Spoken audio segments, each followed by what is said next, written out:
कृपया ध्यान दीजिए, अगर आपको भी मेरा वीडियो हिंदी के बजाय अंग्रेजी भाषा में सुनाई दे रहा है तो जैसे मैं बता रहा हूं वैसा कीजिए। भाषा बदलने के लिए वीडियो की सेटिंग्स में जाएं। दाएं कोने पर ऊपर आपको यहां सेटिंग्स मिलेंगी, वहां क्लिक करेंगे तो आपकी स्क्रीन पर कुछ इस तरह के विकल्प आएंगे। आपको ये ऑडियो ट्रैक वाले विकल्प पर क्लिक करना है। क्लिक करते ही आपकी स्क्रीन पर यह अगला विकल्प आएगा। देखिए, इंग्लिश के आगे टिक का निशान लगा है, यानी मेरी ऑडियो YouTube के ऑटो डब फीचर की वजह से इंग्लिश में आ रही है। इसे बदलकर आप हिंदी ओरिजिनल पर क्लिक कर दें, भाषा हिंदी हो जाएगी। नमस्कार दोस्तों, आप सभी का स्वागत है रिप्लाई टू पठान भाई पार्ट 2 वीडियो में। देखिए, पार्ट 1 वीडियो थोड़ा बहुत बड़ा बना क्योंकि बातें बहुत ज्यादा थी, तो रिप्लाई भी उस हिसाब से था। आज के वीडियो में बात होगी उस पाकिस्तानी यूट्यूबर की जिसके वीडियो पर मैंने रिएक्शन दिया, जिसके बाद पठान भाई ने मेरे खिलाफ उस पर वीडियो बनाया और जिस पर न जाने क्या क्या बातें अब तक हो चुकी हैं। पाकिस्तान के यूट्यूबर्स वीडियो बना रहे हैं, भारत के यूट्यूबर्स वीडियो बना रहे हैं, पठान भाई भी तीसरा वीडियो बना चुके हैं, मैंने तो अभी एक ही बनाया है। मतलब बहती गंगा में सब हाथ धो रहे हैं। तो चलिए आज के इस वीडियो में बात करते हैं कि किसने किसको बेवकूफ बनाया और किसने किसको झांसा दिया। तो दोस्तों, बवाल की शुरुआत होती है 24 मई 2025 को, जब मैंने इकराम बलोच नाम के एक पाकिस्तानी यूट्यूबर के एक वीडियो पर रिएक्शन दिया, जिसमें दिखाया गया था कि भारत के द्वारा चैनल बंद किए जाने के बाद पाकिस्तान के जो स्पोर्ट्स यूट्यूबर्स हैं, जिनके लाखों के व्यूज आते हैं, लाखों के सब्सक्राइबर हैं, उनका क्या हाल है, उनके कितने व्यूज आ रहे हैं। ये उस वीडियो का थंबनेल जिसमें मैंने लिखा है कि पाकि स्पोर्ट्स यूट्यूबर्स भिखारी बने। मेरा मकसद था कि भारत की तरफ से इन पर इतनी बड़ी कार्रवाई की गई, डिजिटल स्ट्राइक की गई, भारत का नाम लेकर ये वीडियो बनाते हैं, भारत के नाम की खा रहे थे। चलो दिखाते हैं कि जब भारत ने डिजिटल स्ट्राइक कर दी, इनके चैनल को बैन कर दिया भारत में, तो इनकी हालत क्या हो गई।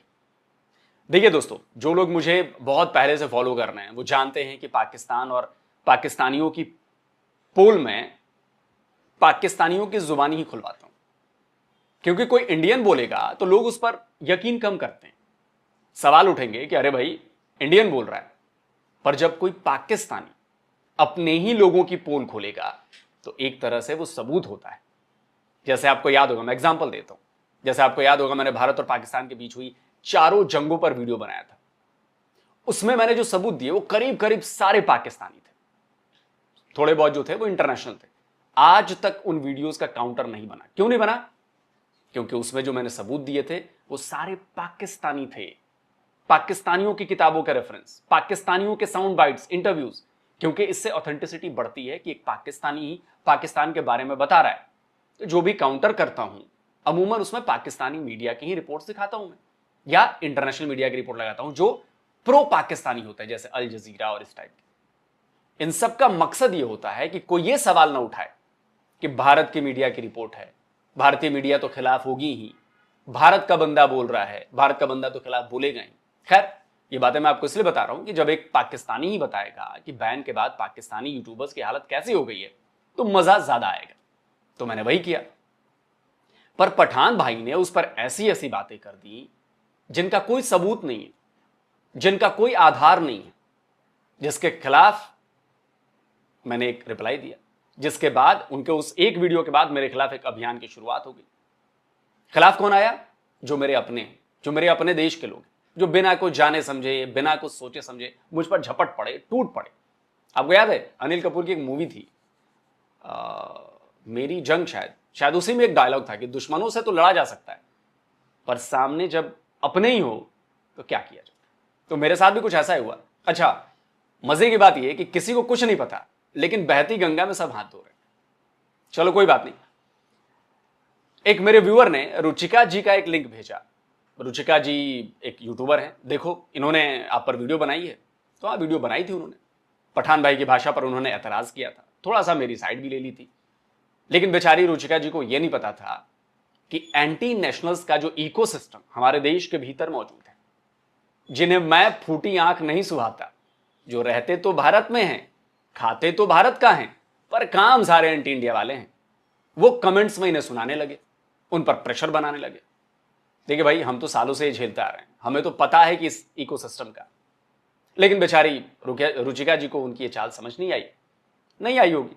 फिर उन्होंने एक माफी वाला भी वीडियो बनाया। उन्हें लगा होगा कि यार इतनी मेहनत से अभी इतने सब्सक्राइबर मैंने गेन किए हैं, अगर ये भी चले गए तो भाई सारी मेहनत मेरी पानी में चली जाएगी। देखिए, रुचिका जी की ये सोच बिल्कुल गलत नहीं, ऐसे हालातों में यही होता है, मैं उनको बिल्कुल दोष नहीं दूंगा। उनकी स्थिति जो थी, क्योंकि वो पहली बार ऐसा झेल रही होंगी, तो जो भी होता वो वही करता जो रुचिका जी ने किया है। तो इसलिए मैंने कहा कि चलो कोई बात नहीं। अब चलिए इकराम की बात करते हैं, जिसने अपने आप को बलोच कहा था। फिर उसने अपना असली चेहरा दिखाया, बताया कि मैं तो बलोच हुई नहीं, मैंने तो इंडियंस को बेवकूफ बना दिया, मैंने तो डीडी रिएक्ट को भी बेवकूफ बनाया, डीडी रिएक्ट वाले आलोक रंजन को भी बेवकूफ बना दिया। इसके बाद तो जैसे मेरे कमेंट्स में इसे लेकर बाढ़ आ गई, सब जो है सब मुझ पर टूट पड़े, सब मेरे ऊपर मतलब बिना कुछ सोचे समझे बात करने लगे। मैंने कहा चलो कोई बात नहीं, देखिए कुछ कमेंट्स मैं आपको पढ़वाता हूं, आपको अंदाजा हो जाए। जीतू ठाकुर नाम की आईडी से कहा गया कि इकराम शेर उर्फ इकराम बलोच पर तुम्हारे मुंह से कुछ नहीं निकल रहा, पठान भाई ने सच बताया तो जली पड़ी है तुम्हारी, अपनी गलती पहले स्वीकार करो और बताओ कैसा है तुम्हारा प्रिय मित्र बलोच भाई। ऐसे हजारों कमेंट्स हैं। एक कमेंट आ गया, जीतू भाई माफ करिएगा अगर आपको कुछ बुरा लग रहा हो तो।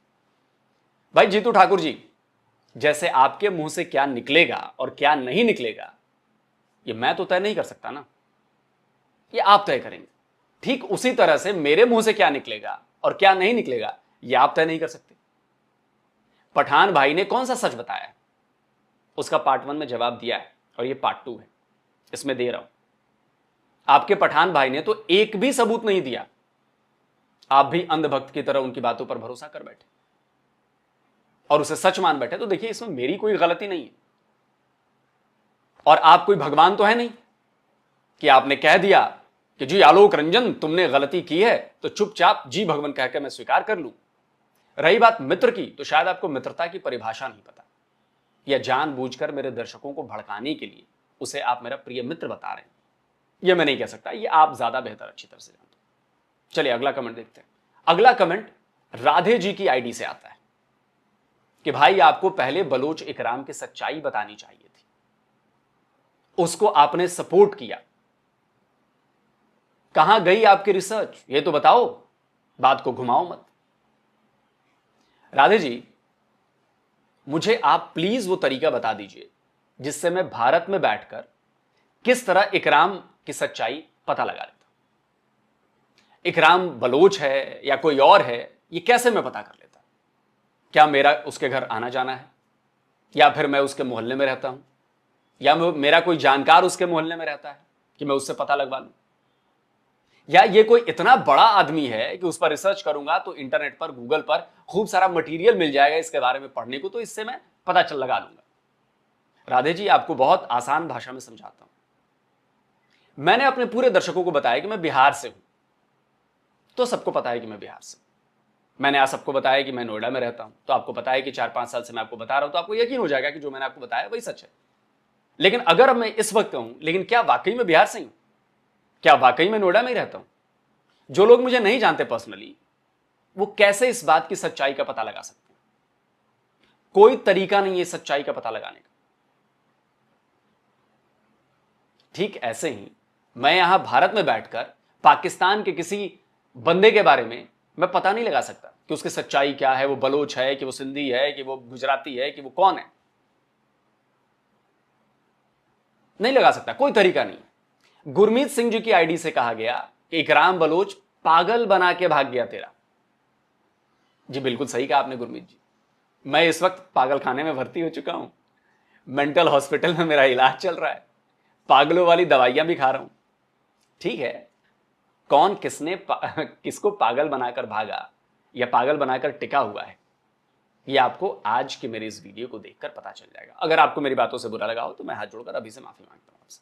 ठीक है, आज के इस वीडियो में बहुत आराम से सारे सवालों का जवाब देने वाला हूं। मानवेंद्र रंजन की एक आईडी से एक कमेंट आया, कहा गया कि आलोक सर सबसे पहले आप ही थे जिसने उस इकराम बलोच पर रिएक्शन दिया था, जिसकी वजह से उसका चैनल बूम मार दिया। पठान भाई का सेंस गलत नहीं था। देखिए मानवेंद्र जी, इसका तो सबूत मैं देने वाला हूं, और अगर मेरे रिएक्शन देने की वजह से उसका चैनल बूम कर गया, तो आपसे वादा करता हूं आज मैं अपना चैनल जो है ये डिलीट मार दूंगा। लेकिन अगर मैंने साबित कर दिया कि मेरे रिएक्शन देने से उसका चैनल बूम नहीं हुआ, तो आपकी तरफ से क्या कदम उठाए जाएंगे? क्योंकि आरोप तो आपने गलत लगाया, वो आप समझिएगा। देखिए, आपकी मर्जी है, मुझे इस पर कुछ नहीं कहना। किंग जी पवन की आईडी से कहा गया कि अबे टकले, तो इकराम 2 कौड़ी के यूट्यूबर का यूज करके रिएक्ट किया, वही तेरा सबसे बड़ी गलती है। वो 1 नंबर दोगला और फ्रॉड निकला। आपके भरोसे में जाके लोग उसको देखने लगे, अभी मोदी जी को गाली दे रहा है। तो साहब, अब मैं टकला हूं तो भाई हूं, मैंने इसको छुपाया तो नहीं है। कम से कम विग लगाकर या बालों को उगवाकर अपनी उम्र तो नहीं छुपा रहा, सामने वाले को धोखा तो नहीं दे रहा।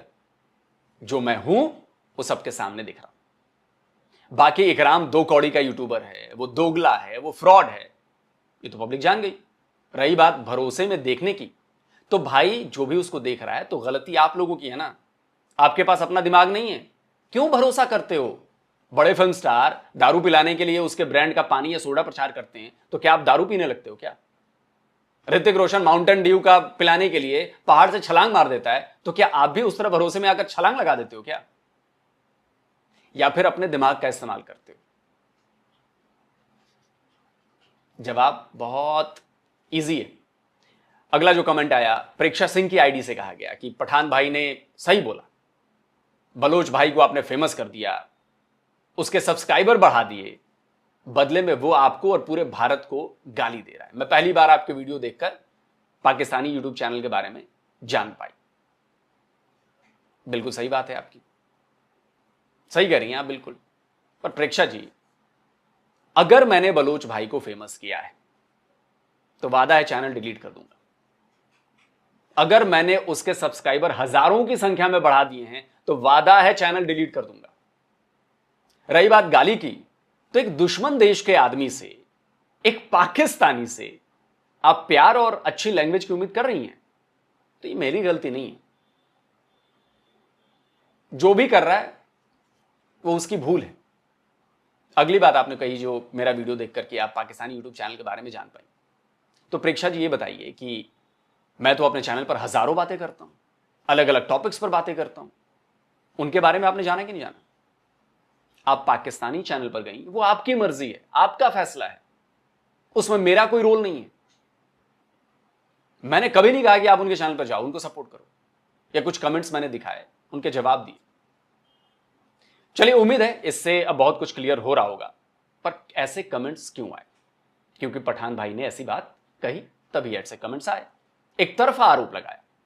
पठान भाई, आपने किसी भी अपने आरोप को साबित करने के लिए सबूत नहीं दिए, बस एक के बाद एक आरोप लगाते चले गए। छोटा पाकिस्तानी चैनल जिसके 200-300 व्यू होते हैं, वो वीडियो बना लेता है, ये उसकी वीडियो कॉपी करके कि इनको कॉपीराइट ना पड़े, उनके चैनल के एडवर्टाइजमेंट अपने चैनल पे कर देता है। और इसके साथ जुड़े भी सारे ऐसे लोग हैं जो पाकिस्तानी प्रेमी हैं, जो पटाख से जाके उनको सब्सक्राइब कर देते हैं। जितने पाकिस्तानी यूट्यूबर्स हैं ना, सबको सेलिब्रिटी बनाने में ये डीडी रिएक्ट वाले का हाथ है।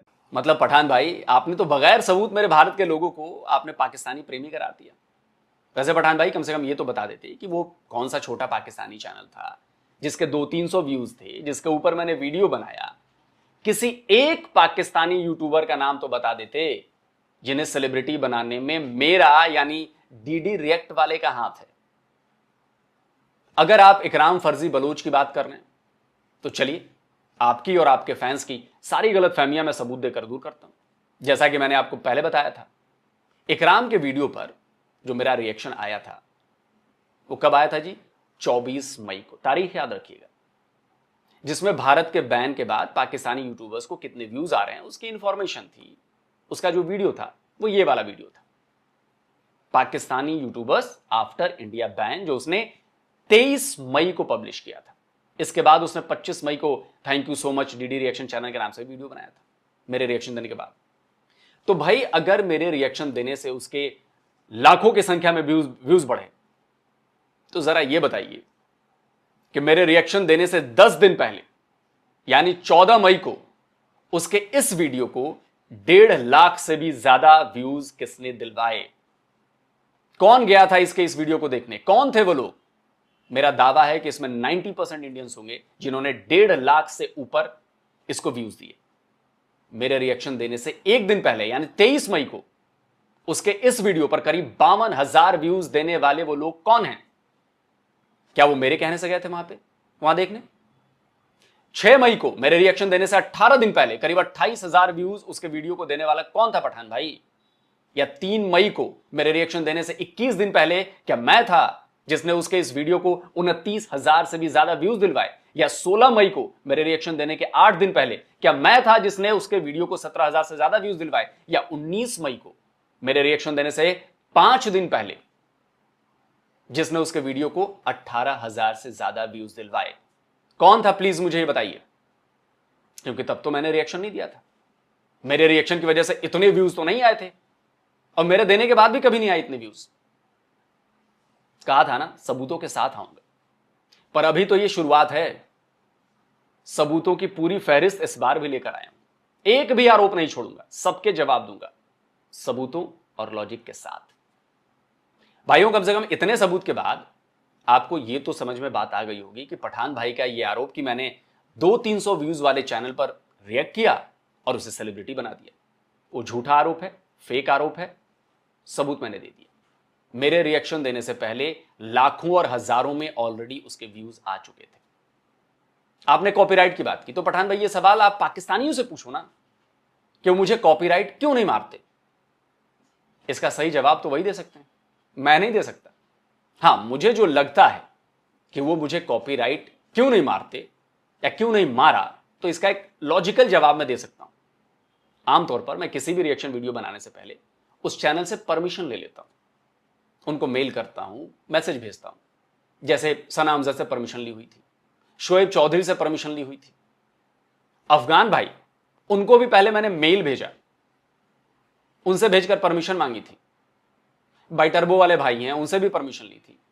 हां, यह भी सच है कि कई चैनलों से परमिशन मैंने नहीं भी ली हुई थी, लेकिन जिनके चैनल की परमिशन मैंने नहीं ली थी उनके वीडियोस पर बहुत कम रिएक्शन देता हूं मैं। मतलब 100 दूसरे वीडियोस पर दूंगा ना, तो एक उन पर दूंगा।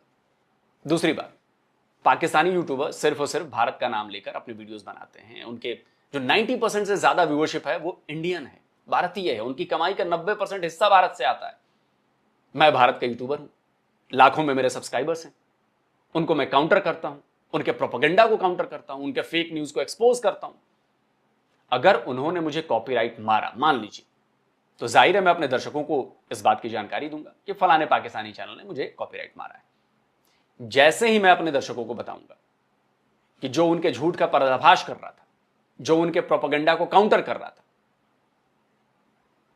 तो उन्होंने मुझे स्ट्राइक मार दी, वो भी उस भारतीय यूट्यूबर से जिसके दर्शकों की बदौलत उनका चैनल चल रहा है, उनकी कमाई हो रही। तो जाहिर है स्ट्राइक की खबर मिलते ही भारतीय दर्शक उनको जवाब देंगे, चैनल रिपोर्ट होने लगेगा, उनकी व्यूअरशिप एकाएक घटने लगती, उनकी कमाई घट जाती।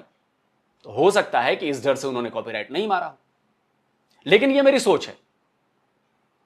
असली वजह तो यह आपको वही बता सकते हैं। अब आते हैं पठान भाई के अगले आरोप पर।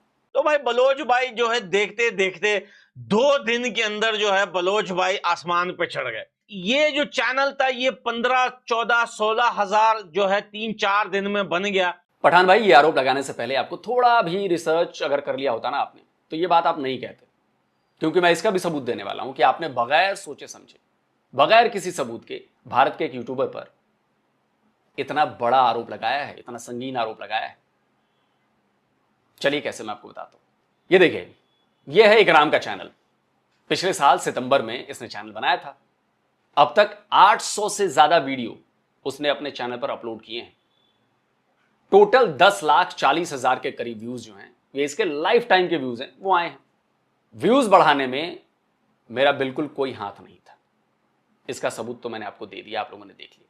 उम्मीद है आप सभी को बात समझ में आ गई हो। दूसरी बात करता हूं मैं, 800 से ज्यादा वीडियो उसने क्या 3 से 4 दिन के भीतर अपलोड कर दिए होंगे? पठान भाई, आप खुद एक यूट्यूबर हैं, इतना अंदाजा तो हम सबको है कि 840 से ज्यादा वीडियो 3-4 दिन में अपलोड नहीं होते।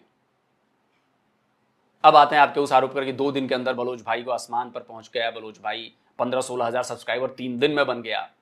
चलिए इसका भी सबूत देता हूं। सीधे आपको लेकर चलता हूं सोशल ब्लेड पर, ये जो वेबसाइट है, और दिखाता हूं कि यहां पर इकराम के चैनल के स्टैट्स क्या हैं, क्योंकि सब्सक्राइबर और व्यूज का हिसाब यहां पर एकदम परफेक्ट होता है। ओवरऑल दोनों का डेटा ये पब्लिक में रहता है, इसलिए कमाई का सिर्फ ये अंदाजा देते हैं क्योंकि कमाई का डेटा पब्लिक में नहीं रहता, पर सब्सक्राइबर और व्यूज दोनों एकदम 100% डेटा इसका सही होता है। अब ये देखिए 24 मई को जिस दिन मैंने रिएक्शन दिया था, उस दिन सब्सक्राइबर कितने थे? 11,700। उसके पहले 21 को 200 सब्सक्राइबर आए, 22 को 100 आए थे, 23 को 400 आए थे, 24 को 500 आए थे, 26 को 1200 आए, 27 को 600 आए, 28 को 400 आए, 29 को 400 आए। अगर मेरा इफेक्ट पड़ा भी था तो चलिए मान लेता हूं कि 2-3 हजार सब्सक्राइबर जो हैं वो मेरी वजह से बढ़ गए होंगे, 2-3 हजार। 29 मई को यानी मेरे रिएक्शन देने के 5 दिन बाद 11,700 से बढ़कर 14,800 सब्सक्राइबर हो गए। लेकिन उसके बाद तो इसकी पोल खुल गई, सब्सक्राइबर माइनस में होने लगे। 31 से 3 जून तक इसने 1300 सब्सक्राइबर लूज कर दिए, जा चुके थे। कुल सब्सक्राइबर 13,500 पर था।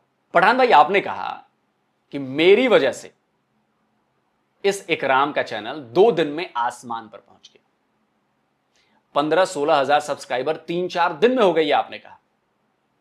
पर पठान भाई मैंने सबूत दिखा दिया आपको। मेरे रिएक्शन देने से पहले ही उसके करीब 12,000 सब्सक्राइबर ऑलरेडी हो चुके थे, और 15,000 सब्सक्राइबर तो उसने कभी पार ही नहीं किया। पॉइंट समझिए दोस्तों। अब मेरे कुछ सवाल आपसे हैं जो मेरा विरोध कर रहे हैं, आप खुद ही इसका जवाब दीजिएगा और बताइएगा कि क्या वाकई मैंने इसे आसमान पर पहुंचाया। पहला सवाल यह है कि क्या मेरे द्वारा 3,000 इसके सब्सक्राइबर बढ़ गए तो ये चैनल इतना बड़ा हो गया कि आसमान पर पहुंच गया? क्या 14-15 हजार सब्सक्राइबर वाले चैनल को बहुत बड़ा चैनल कहा जा सकता है, जैसा कि पठान भाई कह रहे हैं? और क्या वाकई मेरे रिएक्शन देने की वजह से इसके व्यूज जो हैं वो आसमान पर पहुंच गए और सब्सक्राइबर ने इसके चैनल को बड़ा चैनल बना दिया? उम्मीद है व्यूज और सब्सक्राइबर दोनों को जो मैंने सबूत दिए हैं उसके आधार पर ही आप अपना जवाब तय करेंगे। चलिए इसके बाद अगला आरोप पठान भाई ने लगाया कि इसने खूब मोटा पैसा कमा लिया है। सिर्फ एक यूट्यूब चैनल बनाओ और इंडिया वालों को बेवकूफ बनाओ, वो अपने मुंह से बोल रहे हैं, और दबा के मोटा पैसा कमा के निकल जाओ। इसने बड़े ठीक ठाक पैसे कमाए। पठान भाई कोई और कहता ना कि पूरे चैनल पर व्यूज 10 लाख से ज्यादा हैं और उसने बहुत सारे पैसे कमा लिए हैं, तो मैं ये सोचता कि चलो इसको पता नहीं है यूट्यूब के बारे में। लेकिन आप खुद एक यूट्यूबर होकर ऐसी बातें कर रहे हैं। हम दोनों ये बात जानते हैं इतने व्यूज पर कोई मोटा पैसा नहीं कमा सकता। इसका भी एक अंदाजा आपको देता हूं। ये रुचिका जी का चैनल है, क्रिकेट फ्लेवर्स विद रुचिका। इनके अभी 8,25,000 के करीब सब्सक्राइबर हैं। इनका अगर टोटल व्यूज दिखाऊं तो करीब 7 लाख व्यूज हैं। इकराम के चैनल से अगर मैं बात करूं तो करीब 3 लाख कम है। इसका मतलब रुचिका जी ने भी ठीक ठाक पैसे कमा लिए होंगे। एक और भारत के यूट्यूबर हैं राजवीर खन्ना जी, इन्होंने भी नया नया चैनल शुरू किया है। उन्होंने भी मेरे ऊपर वीडियो बनाया। इनके करीब 9,000 सब्सक्राइबर हैं। इनके टोटल व्यूज हैं 8 लाख। इकराम के चैनल से करीब करीब 2 लाख कम है। तो आपके मुताबिक राजवीर जी ने भी ठीक ठाक पैसे कमा लिए होंगे, मोटा पैसा कमाया होगा। मेरा दावा है पठान भाई कि चाहे रुचिका जी हो या राजवीर जी हो, कोई मोटे पैसे नहीं कमाए होंगे। 30-40 हजार रुपए से थोड़ी सी ज्यादा कमाई या थोड़ी कम हुई होगी। रुचिका जी और राजवीर जी, अगर आप मेरा ये वीडियो देख रहे हैं तो प्लीज अपने किसी वीडियो में या अपनी कम्युनिटी पोस्ट में ये जरूर बताएं कि जो बात मैंने कही है कमाई को लेकर, क्या वो सही कही है या क्या वो गलत कही है। अगर आप लोगों को और ज्यादा ऑथेंटिक सबूत चाहिए तो चलिए वो भी देने की कोशिश करता हूं। देखिए ये है मेरा एक और चैनल डीडी ग्लोबल। इस पर मैं इंग्लिश में वीडियोस बनाता हूं एआई की मदद से, डिफेंस और जियोपॉलिटिक्स के ऊपर। 19,000 से ज्यादा सब्सक्राइबर है। 5 साल से इस पर काम कर रहा हूं। 378 वीडियो अभी तक अपलोड किए हैं। टोटल व्यूज 5.5 लाख से ज्यादा है। ध्यान से देख लीजिए, यानी अगर इकराम के चैनल से इसको मैं कंपेयर करूं तो एकदम आधे व्यूज हैं। उसके 10.5 लाख के आसपास, इसके 5.5 लाख। तो चलिए कमाई का कंपेयर मैं इसी से कर लेता हूं, हिसाब एकदम समझ में आ जाएगा आपको। क्योंकि जितनी मेरी कमाई होगी उसका आप डबल कर लीजिएगा, क्योंकि मेरे 5.5 लाख है, उसके 10.5 लाख है। ठीक है जी। ये देखिए, ये मेरा यूट्यूब स्टूडियो का डेटा है, एकदम clear data, life time select है, यानी जब से ये चैनल खुला तब से लेकर अब तक के व्यूज हैं 5,51,732, जब तक ये स्क्रीनशॉट लिया मैंने। अब आपको कमाई भी दिखा देता हूं मैं। देखिए, यहां भी लाइफ टाइम सेलेक्ट है रेवेन्यू पर, यानी अब तक इस चैनल से $220 की कमाई हुई है। ध्यान से देख लीजिए, भारतीय रुपए में कन्वर्ट अगर मैं इसको करूं तो करीब 18,000 रुपया ये होगा। और इसमें भी जब यूट्यूब वाला भेजता है तो टैक्स काट कर पैसे भेजता है, ये तो आपको पता ही होगा। क्लियर यहां तक सब बातें?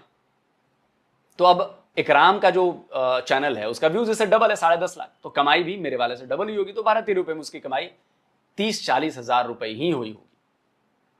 और ये कमाई याद रखिए, बड़ी इंपॉर्टेंट पॉइंट है ये कमाई 3-4 दिन की नहीं है, बल्कि जब से उसने चैनल खोला है तब से अब तक की कमाई है।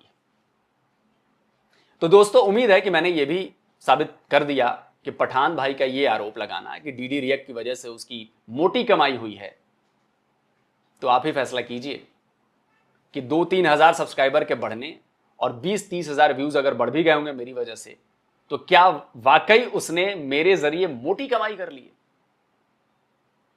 अब मैं आता हूं उन आरोपों पर जो कमेंट्स में मेरे ऊपर लगाए जा रहे हैं।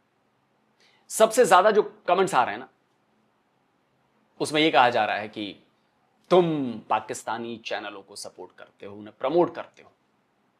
मैंने हजारों बार जवाब दिया होगा इसका, कभी वीडियो में बोलकर, तो कभी कमेंट का रिप्लाई करके।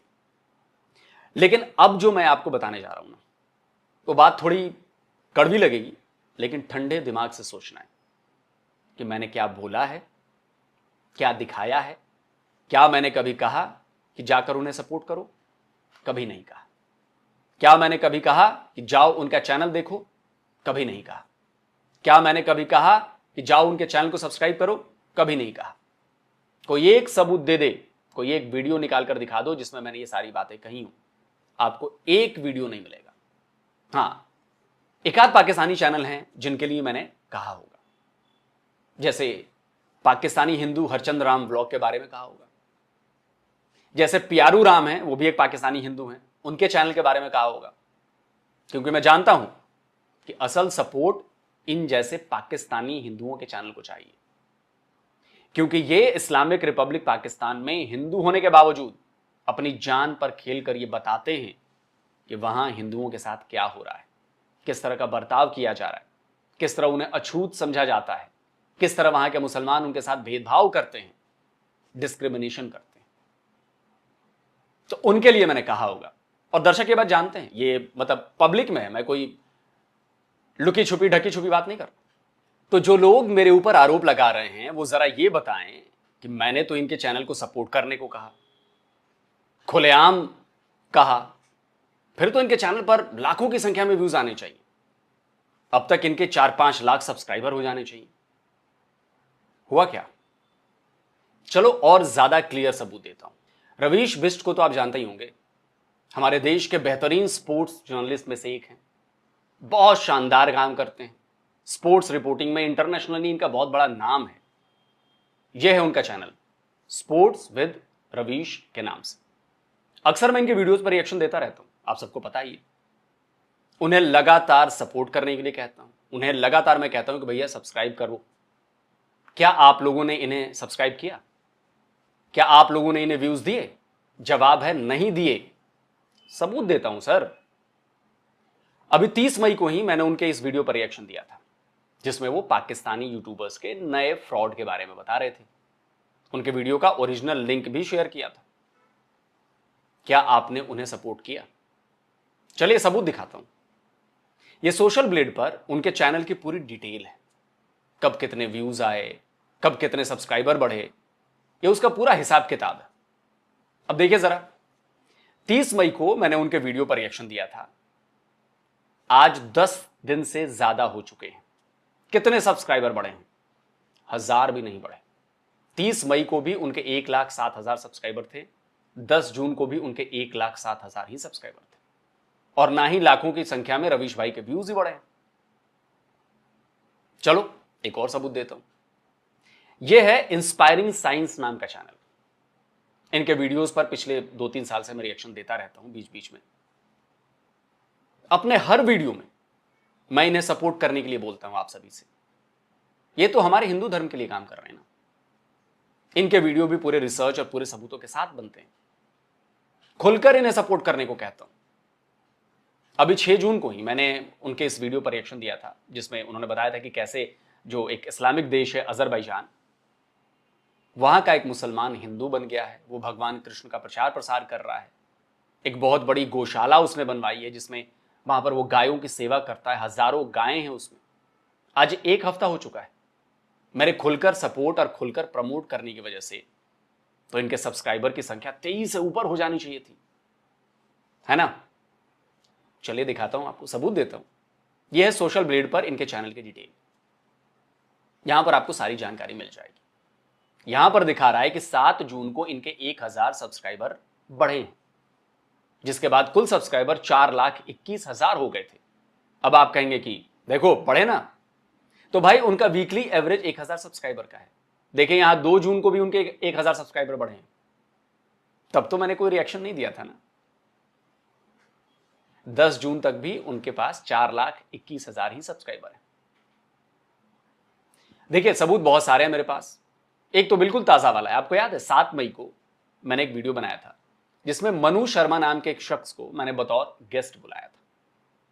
पाकिस्तान पर उनके विचार जाने थे। एक आम आदमी जो है वो पाकिस्तान के बारे में क्या सोचता है, क्या विचार रखता है, क्या बोलता है, उस पर मैंने उनसे बात की थी और उनको खुलकर सपोर्ट किया था। खुलकर मैंने उनके चैनल का नाम बताया, उनके चैनल का लिंक दिया, उनको कहा कि जाकर सब्सक्राइब करो। क्या आपने किया? नहीं किया। सबूत देता हूं, यह है उनका चैनल। 1 महीने बाद भी उनके चैनल पर 988 सब्सक्राइबर हैं। पर पठान भाई के फॉर्मूले के मुताबिक तो इनके हजारों लाखों सब्सक्राइबर हो जाने चाहिए थे, हजारों लाखों व्यूज आ जाने चाहिए थे, क्योंकि मैं उन्हें सपोर्ट कर रहा था, मैं उन्हें प्रमोट कर रहा था। पर रिजल्ट क्या है ये सब आपके सामने है। और देखिए दोस्तों, ये सारे सबूत दिखाने का मेरा मतलब ये है कि अगर मेरे रिएक्शन देने से चैनल प्रमोट होता है, मेरे रिएक्शन देने से यूट्यूबर्स को सपोर्ट मिलता है, उनके व्यूज बेतहाशा रातों रात बढ़ जाते हैं, वो आसमान पर पहुंच जाते हैं, तो भाई इतने सारे चैनल्स के मैंने आपको सबूत दिखाए, इन चैनलों के साथ ऐसा क्यों नहीं हुआ? जबकि इनको तो मैंने खुलकर सब्सक्राइब करने की बात कही है, इनके वीडियो को देखने को कहा है, इनको सपोर्ट करने को कहा है। तो जो लोग मुझे इस आधार पर मुझे क्रिटिसाइज कर रहे हैं कि मेरे रिएक्शन देने से पाकिस्तानी चैनल बड़ा बन गया, उनको बेतहाशा सब्सक्राइबर मिल गए, लाखों में उनको व्यूज मिल गए, रातों रात स्टार बन गया, तो ये बेकार की बात है और आप बेकार का आरोप लगा रहे हैं। क्योंकि ऐसा होता तो जितने चैनलों को बतौर सबूत मैंने दिखाया है वो भी इसी फॉर्मूले पर बहुत बड़े चैनल बन चुके होते। मेरे कहने के बगैर भी आप पाकिस्तानी चैनल देखते हैं, हमारे मना करने के बावजूद भी आप जाकर देखते हैं और नाम लगाते हैं मेरा, मुझे बदनाम करते हैं। सोचिए जरा इस बारे में, एक बार तो सोचिए। और रही बात इकराम की, एक बात बताइए, 24 तारीख को मैं रिएक्शन देता हूं उसके वीडियो पर और 3 दिन बाद ही 27 तारीख को उसको कॉपीराइट स्ट्राइक आ जाती है। ऐसा क्यों? उसका जवाब मैं लॉजिक के साथ देने की कोशिश करता हूं। उसके पहले मैं आपको बता दूं कि इकराम बलोच फ्रॉड है, इस पर रुचिका जी ने और अपने जीएस रिएक्शन वाले जो गौरव भाई हैं, पहले वो 9 इंडिया जो चैनल में आते थे, उन्होंने वीडियो बनाया था, इसको एक्सपोज करने की कोशिश की थी। रुचिका जी ने मेरे रिएक्शन देने के 5 दिन बाद 29 मई को वीडियो बनाया था, जहां तक मुझे याद है, हो सकता है गलत भी हो। वहीं जीएस रिएक्शन वाले गौरव भाई ने 30 मई को इसके ऊपर वीडियो बनाया था, जहां तक मुझे याद आ रहा है। अब जरा सोचिए कि कोई खबर आती है, वो किसी अखबार के 10वें पन्ने के 20वें कॉलम में छोटी सी खबर छप जाती है, क्या किसी का ध्यान उसके ऊपर जाएगा? नहीं जाएगा ना। शायद ही किसी की नजर उस पर पड़ेगी, और पड़ेगी भी तो उसका इंपैक्ट कुछ नहीं होगा। लेकिन इसको जरा उल्टा कर दीजिए, एक खबर आती है, उसे एक बड़े अखबार में फ्रंट पेज पर छापा जाता है, तो हर किसी का ध्यान उसके ऊपर जाएगा, उसके ऊपर चर्चा होगी, वो लाइमलाइट में आएगी खबर। अब इसी फॉर्मूले को जरा इकराम पर लगाइए, क्योंकि वो अपने ही पाकिस्तानी यूट्यूबर्स को गालियां देकर वीडियोस बना रहा था, मेरे रिएक्शन वीडियो बनाने से पहले से बना रहा है। लेकिन तब तक कोई स्ट्राइक उसके पास नहीं आती। जैसे ही मैं रिएक्शन देता हूं उसको स्ट्राइक आती है। स्ट्राइक की कहानी सच्ची है या झूठी मुझे नहीं पता, पर उसके मुताबिक स्ट्राइक आ जाती है। पठान भाई, आपने भी तो इस बात को माना ना कि उसको स्ट्राइक आई थी। अब पाकिस्तानी यूट्यूबर्स को आ गया गुस्सा। रिजवान हैदर, बीबीएन वाले, बकरी वकरी, सबने इसको कॉपीराइट स्ट्राइक दे दिए। यानी यह भी तो हो सकता है कि ये सारे यूट्यूबर्स ने मेरे चैनल पर उसको देखा, उनको खबर मिली कि अरे ये तो पाकिस्तानी बंदा है और मुझे ही गालियां दे रहा है, चलो इसको स्ट्राइक मारते हैं। चलिए इसकी एक और कड़ी जोड़ता हूं। पठान भाई, आपको रिप्लाई वाला जो वीडियो पार्ट 1 मैंने बनाया था उस पर रिजवान हैदर का कमेंट आया। ये देखिए, ये है उसका कमेंट, बहुत लंबा चौड़ा लिखा है, लेकिन शुरुआती लाइनों में जो लिखा है वो मेरी इस थ्योरी का सबूत है। उसने लिखा है कि YouTube ने उसे ये वीडियो, जो मेरा वीडियो था, ये रेकमेंड किया, जो पठान भाई मैंने आप पर बनाया था। हम सबको पता है कि YouTube उसी चैनल के वीडियो को रेकमेंड करना शुरू करता है जिस चैनल के हम 2-4 वीडियो देख लेते हैं या उसी टाइप के वीडियोस देख लेते हैं। तो यानी इस कड़ी को अगर मैं जोड़ूं, इस लिंक को अगर मैं मिलाऊं, तो रिजवान हैदर ने इकराम का वीडियो मेरे चैनल पर देखा होगा। मैं श्योर नहीं हूं, लेकिन देखा होगा, क्योंकि इकराम के उस वीडियो के थंबनेल जो मेरे चैनल पर बना था, रिजवान हैदर की भी फोटो लगी हुई थी। ये देख लीजिए थंबनेल में। तो मेरे हिसाब से, तो मेरे रिएक्शन देने के बाद इकराम लाइमलाइट में आया। भारत में भी उसके खिलाफ वीडियो बने, पाकिस्तान में जिन यूट्यूबर्स को वो गालियां दे रहा था उन्होंने मेरे जरिए देखा और स्ट्राइक मारी। स्ट्राइक मारते ही उसके सिट्टी पिट्टी गुम हो गई। वो बौखलाया, क्योंकि चैनल डिलीट हो जाता। इसने हाथ पैर जोड़े, मिन्नतें की और कहा होगा कि अब मैं इंडियंस को गाली दूंगा, उनके खिलाफ बात करूंगा, आप बस स्ट्राइक हटा लो। उसके बाद स्ट्राइक हटी होगी और इसका असली चेहरा एक्सपोज हो गया। एंटी इंडिया बातें करने लगा और मैं गारंटी देता हूं कि आने वाले टाइम पर यह मुझे और ज्यादा गालियां देते हुए वीडियो बनाएगा। यह बात आप लोग नोट कर लीजिए, क्योंकि यह सब कुछ मेरे रिएक्शन देने के 3 से 4 दिनों के भीतर हो गया। अब पूरा भारत उसका असली चेहरा देख चुका है, उसकी धोखेबाजी देख चुका है, पूरा पाकिस्तान भी जान चुका है कि वो धोखेबाज है। इक्का दुक्का भारतीय अभी उसके चैनल पर जाते होंगे, गालियां देने जाते होंगे या जो भी है। कुल मिलाकर उसका चैनल डूब गया है। वो वीडियो बनाता रहे, पर व्यूज तो अब आने से रहे। 1000-2000 व्यूज पर कब तक खींचेगा चैनल? एक ना एक दिन खुद ही बंद कर देगा। हाँ, पाकिस्तानी देखने लगे, पाकिस्तानियों से व्यूज आने लगे तो वो अलग बात है। अब जरा अपने देखने का नजरिया बदलिए। क्या इसे इस नजरिए से ना देखा जाए कि मेरे रिएक्शन देते ही ये लाइमलाइट में आया, इसकी पोल खुली, ये एक्सपोज हुआ, वरना ये इसी तरह धोखेबाजी करता रहता, भारतीयों के लिए अच्छा अच्छा बोलकर, जैसा कि बाकी चैनल वालों ने किया, अपने ही पाकिस्तानी यूट्यूबर्स को गालियां देकर ये वीडियो बनाता रहता और अपने सब्सक्राइबर बढ़ाता रहता, व्यूज बढ़ाता रहता। आने वाले 1-2 साल अगर ऐसा ही चलता, 3-4 लाख सब्सक्राइबर बन जाते, मोटे पैसे कमाता। लेकिन एक मेरे रिएक्शन देने से इसका सारा गेम पलट गया, ये एक्सपोज हो गया। मजबूरी में इसे अपना असली चेहरा भारतीयों को दिखाना पड़ा। रही बात यह कि कहा जा रहा है कि मेरी पठान भाई से लड़ाई हो गई है, तो मैं उन सबको ये बताना चाहता हूं कि बेवकूफों, इसे लड़ाई नहीं कहते। पठान भाई आज भी मेरे लिए बहुत सम्माननीय है, पठान भाई आज भी मेरे दोस्त हैं। उन्होंने मेरे ऊपर एक पब्लिक प्लेटफॉर्म पर आरोप लगाए, तो उन्हें फोन करके अपना पक्ष रखना सही नहीं होता। मेरा जवाब भी पब्लिक प्लेटफॉर्म पर ही आना चाहिए था, तो मैंने वही किया और वही कर रहा हूं। मैंने उनके आरोपों का डिटेल में सबूतों के साथ जवाब दिया है, ताकि उन्हें भी तो यकीन हो कि उनसे जाने अनजाने में सही एक छोटी सी गलती हो गई। जाने अनजाने उन्होंने एक गलत बंदे से पंगा लिया है, जो बंदा उनके टारगेट में कभी नहीं आना चाहिए था, क्योंकि वो भी वही काम कर रहा है जो आप कर रहे हैं। क्योंकि उनके एक वीडियो ने इतना ज्यादा हेट दिला दिया मुझे कि मेरा मन भारी हो गया। पठान भाई के खिलाफ मेरे मन में कोई गलत फीलिंग नहीं। यह आपस की बात है जो पब्लिक प्लेटफॉर्म पर शुरू हुई थी, और उम्मीद करता हूं कि पब्लिक प्लेटफॉर्म पर ही सुलझ जाएगी। गलत बंदा इसलिए कहा था क्योंकि मैं एक बेहद ईमानदार, सबूतों के साथ वीडियो बनाने वाला, बहुत मेहनती आदमी, हार्ड वर्किंग हूं। मेरा वीडियो बनाने का तरीका अलग हो सकता है, लेकिन मैं किसी भी कीमत पर पाकिस्तान को प्रमोट नहीं कर सकता, किसी भी कीमत पर उनको सपोर्ट नहीं कर सकता। यह बात बिल्कुल नहीं भूलनी चाहिए। दोस्तों, उम्मीद है कि आपको मेरा पक्ष क्लियरली समझ में आया होगा। अभी पठान भाई ने 2 और वीडियो बनाए हैं, उनमें भी जो बातें उन्होंने की है उनका भी जवाब दूंगा, उसका भी रिप्लाई दूंगा। और हाँ, प्लीज आप लोग इसे कोई लड़ाई भिड़ाई वाला जवाब ना समझें। उन्होंने बस जो अपने पहले वीडियो से शुरू किया है उस पर बस मैं अपना पक्ष रख रहा हूं, अपनी साइड आपको बता रहा हूं, जिससे उन्हें भी मेरी साइड का पता चले और दर्शकों को भी पता चले, ताकि वो दोनों पक्षों की बातें सुने, सबूत जो पेश किए जा रहे हैं, जो बातें की जा रही हैं उनको देखें और फिर उसके बाद अपनी राय बनाएं। ये ज्यादा आसान होगा राय बनाने में। तो जल्दी मिलता हूं एक और वीडियो के साथ। नमस्कार, जय हिंद, जय अफगानिस्तान। तो अगर आप चाहते हैं मुझसे बात करना, मुझसे कोई सवाल पूछना, तो फैन कॉल पर आप मुझसे कनेक्ट हो सकते हैं। फैन कॉल में ये सुविधा है कि आप अपने हिसाब से वहां पर जाकर टाइम स्लॉट बुक कर सकते हैं कि आपको फलाने दिन मुझसे बात करनी है, फलाने टाइम पे मुझसे बात करनी है। लेकिन ये भी बता दूं कि ये पेड सर्विस है,